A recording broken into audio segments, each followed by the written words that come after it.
Hi friends, welcome back to our channel. మీరు తమ్నైల్లో చూసిన విధంగానే ₹1 మాత్రమే జీతం తీసుకుంటూ తమిళనాడు సీఎంగా పనిచేసినటువంటి జయలలిత గారి ఆస్తులు వివరాలు మొత్తం ఎవరికి చెందాయి, వాళ్ళ వారసులు ఎవరు, ఆస్తులు ఎన్ని కోట్ల విలువ చేస్తాయి అనేది ఇంట్రెస్టింగ్ ఫ్యాక్ట్స్ ఆవిడ జీవితానికి సంబంధించినవి ఎన్నో తెలుసుకోవాలనుకుంటున్నారా? అయితే మీరు ఖచ్చితంగా ఈ వీడియో ఎండ్ వరకు చూడవలసిందే. సినిమా వాళ్లకు జయలలితగా తెలుసు. రాజకీయ రంగంలో పురిచ్చి తలైవిగా ఒక రాష్ట్రానికి సీఎంగా, తొలి మహిళా సీఎంగా ఎన్నికైనటువంటి జయలలిత గారి ప్రస్థానం ఆ స్థాయికి చేరింది అంటే ఎంతో కృషి ఉండి ఉంటుంది. ఎందుకంటే ఆవిడకి తమిళనాడుకి ఎటువంటి సంబంధమూ లేదు. ఆవిడ 1948 ఫిబ్రవరి 24వ తేదీన మైసూర్లో జన్మించారు. ఒక బ్రాహ్మణ కుటుంబంలో జన్మించారు ఆవిడ. జయలలిత గారి అసలు పేరు కోమలావల్లి. ఆవిడ బాల్యం 15వ సంవత్సరం వరకు చాలా బాగానే జరిగిందని చెప్పుకోవచ్చు.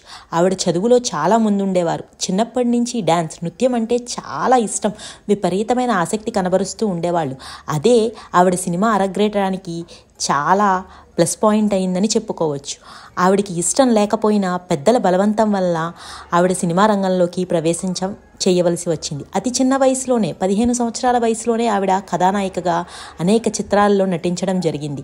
ఆవిడకి తెలుగులో కన్నా తమిళ్లో వీరాభిమానులు ఎక్కువనే చెప్పుకోవాలి. ఎంజీఆర్ గారి ప్రోత్సాహంతో ఆనాడు ఆవిడ అనేక సినిమాల్లో కథానాయికగా సినీ రంగాన్ని ఏలారనే చెప్పుకోవాలి. దాదాపుగా ఆవిడ తెలుగు, తమిళ్, కన్నడ అన్ని భాషలు కలిపి 140 చిత్రాల్లో నటించారు. హీరోయిన్గా 1961 నుంచి 1980 వరకు ఆవిడ కొనసాగారు. ఆ తర్వాత అతిథి పాత్రల్లో చిన్న చిన్న క్యారెక్టర్స్ చేయడం జరిగింది. ఆ తర్వాత తన జీవితాన్ని సినీ రంగంలో కాకుండా రాజకీయం వైపు నడిపించారు. ఆనాడు ఎంజీఆర్కి రాజకీయ పార్టీలో చేదోడుగా ఉంటూ ఆవిడ పార్టీ ప్రచార కార్యక్రమాలను దగ్గరుండి చూసుకుంటూ ప్రచారాన్ని తనపై వేసుకుని భారాన్ని పార్టీని గెలిపించారని చెప్పుకోవాలి. ఈమెడికి ఆ కాలంలోనే శశికళ అనే ఆవిడతో పరిచయం ఏర్పడింది. ఆవిడ వీలైనంత తక్కువ కాలంలోనే జయలలిత గారికి ప్రాణమిత్రురాలుగా మారిపోయింది. ఎంజీఆర్ గారి రాజకీయ వారసురాలుగా 1984 నుండి 89కి జయలలిత గారు రాజ్యసభ సభ్యురాలుగా పనిచేశారు. తరువాత ఈవిడ ఎమ్మెల్యేగా కూడా గెలవడం జరిగింది. ఎంజీఆర్ గారి మరణం తర్వాత ఆయన భార్య జానకి గారు సీఎంగా కొనసాగిన తరువాత పార్టీ సభ్యుల ఆదేశం మేరకు ఆవిడ సీఎంగా కొనసాగలేకపోయారు. ఆ తరువాత కాలంలోనే జయలలిత గారు సీఎంగా అవతరించడం జరిగింది. జయలలిత గారి పార్టీ ఏఐడిఎంకే, ఆల్ ఇండియా అన్నా ద్రవిడ మున్నేంద్ర కజగం ఈ పార్టీ పేరు. తమిళ ప్రజలందరూ ఆవిడ్ని చాలా ముద్దుగా పురిచ్చి తలైవి అమ్మగా కొలుస్తారు. పురిచ్చి తలైవి అంటే విప్లవ నాయకురాలు. ఆవిడ ఆనాడు పాఠశాలలో జరిగేటటువంటి విద్యార్థులకు ఆహార పథకంలో చాలా మార్పులు తీసుకుని వచ్చారు. ఆవే దగ్గరుండి మరీ స్వయంగా అవన్నీ పరిశీలించేవాళ్ళు. మధ్యాహ్నం భోజనం పథకంలో వాళ్ళకి సరైన పోషకాలు అందుతున్నాయో లేదో దగ్గరుండి మరీ చాలా పాఠశాలను ఆవిడే సందర్శించి దానికి తగ్గ రిపోర్ట్ని తయారు చేసి ఎంజీఆర్ గారి హయాంలో ఆయనకు అందవేయటం జరిగింది. 1991 నుంచి 96 వరకు జయలలిత గారు సీఎంగా 5 సంవత్సరాల పాటు కొనసాగారు. ఈ సమయంలోనే ఆవిడ దత్తత పుత్రుడైనటువంటి ప్రభాకరన్ పెళ్లి విషయం చాలా ప్రచారాన్ని అందుకుంది. ఎందుకు అంటే ఆవిడ ఆ పెళ్లికి గాను చాలా ఎక్కువ మొత్తంలో డబ్బులను వెచ్చించారు. అది ప్రభుత్వ ధనాన్ని దుర్వినియోగం చేసి ఉండొచ్చు. అక్రమాస్తుల కేసుల్లో అప్పుడే ఆవిడ చిక్కుకోవడం జరిగింది. ఎందుకంటే ఈ వివాహం అంత చర్చనీయాంశం అయింది. అప్పటిలో ఆవిడ బంగారు శుభలేఖలను, పట్టు పంచలను, జరీ చీరలను పంచారు. ఆవిడ ప్రతిపక్ష నాయకురాలుగా ఉన్నటువంటి టైంలో ఆమెపై దాడి జరిగింది.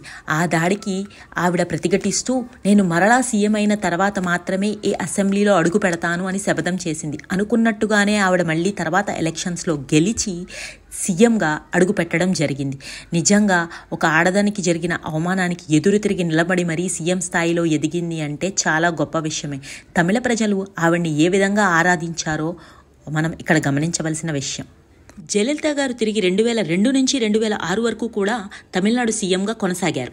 సుబ్రహ్మణ్యన్ అనే ఒక వ్యక్తి బెంగళూరు కోర్టులో ఈవిడకి బెంగళూరులో, మైసూరు చుట్టుపక్కల్లో విపరీతమైన అక్రమాస్తులు ఉన్నాయి, వీటికి ప్రూఫ్స్ లేవు, వీటిని అక్రమంగా సంపాదించారు అని కోర్టులో కేసు వేయడం జరిగింది. ఈ కేసు తాలూకా విషయంలో జయలలిత గారు అరెస్ట్ కావడం జరిగింది. మళ్ళీ బెయిల్ మీద బయటికి వచ్చారు. బయటకు వచ్చి తర్వాత ఎలక్షన్స్లో నుంచుని గెలవడం కూడా జరిగింది. ఈ కేసు అప్పటి నుంచి ఇప్పటి వరకు 18 సంవత్సరాల పాటు జరుగుతూనే ఉన్నది. ఈ కేసు నిమిత్తంలో బెంగళూరు హైకోర్టు ఒక సంచలనమైన తీర్పునిచ్చింది. జయలలిత గారికి వారసులు ఎవరూ లేరు. ఆవిడ ఆస్తులు మొత్తం దాదాపు 4,000 కోట్ల రూపాయల విలువ చేసేటువంటి ఆస్తులు మొత్తం తమిళనాడు ప్రజలకు మాత్రమే చెందుతాయి. మేము వారి గవర్నమెంట్కి ఇవి అప్పచెప్తాము అని చెప్పి జడ్జిమెంట్ రిలీజ్ చేసింది. జయలలిత గారు సీఎంగా పనిచేస్తున్న టైంలో ఆవిడ రూపాయి మాత్రమే జీతం తీసుకున్నారు. అటువంటి ఒక రూపాయి తీసుకుని జీతంతో ఇన్ని వేల కోట్ల ఆస్తులు ఎలా కూడబెట్టారనేది ప్రశ్నార్థకంగా మారింది. ఆవిడ బెంగళూరులో కొన్నటువంటి స్థలాలు దాదాపు 1000 ఎకరాలు. దాని విలువ 4,000 కోట్ల రూపాయలు. 2016లో జయలలిత గారు చెన్నైలోని అపోలో ఆసుపత్రిలో మరణించారు. ఆవిడ మరణానికి ముందు 2.5 నెలలుగా అదే హాస్పిటల్లో చికిత్స పొందుతూ ఉన్నారు. ఈవిడ మరణం అనేది ఇప్పటికీ కూడా ఒక మిస్టరీయే. కాబట్టి వారసులు ఎవరూ లేకపోవడం వల్ల ఈ ఆస్తి ఎవరికి చెందుతుంది అనే కేసు రన్ అయిన తర్వాత బెంగళూరు హైకోర్టులో ఇచ్చినటువంటి తీర్పు ఆధారంగా మొత్తం ఆస్తిని తమిళనాడు ప్రభుత్వానికి పంపించడం జరుగుతుంది. గవర్నమెంట్ అఫీషియల్స్తో కలిపి ఈ ఆస్తి వివరాలు ఏమిటో చూద్దాం.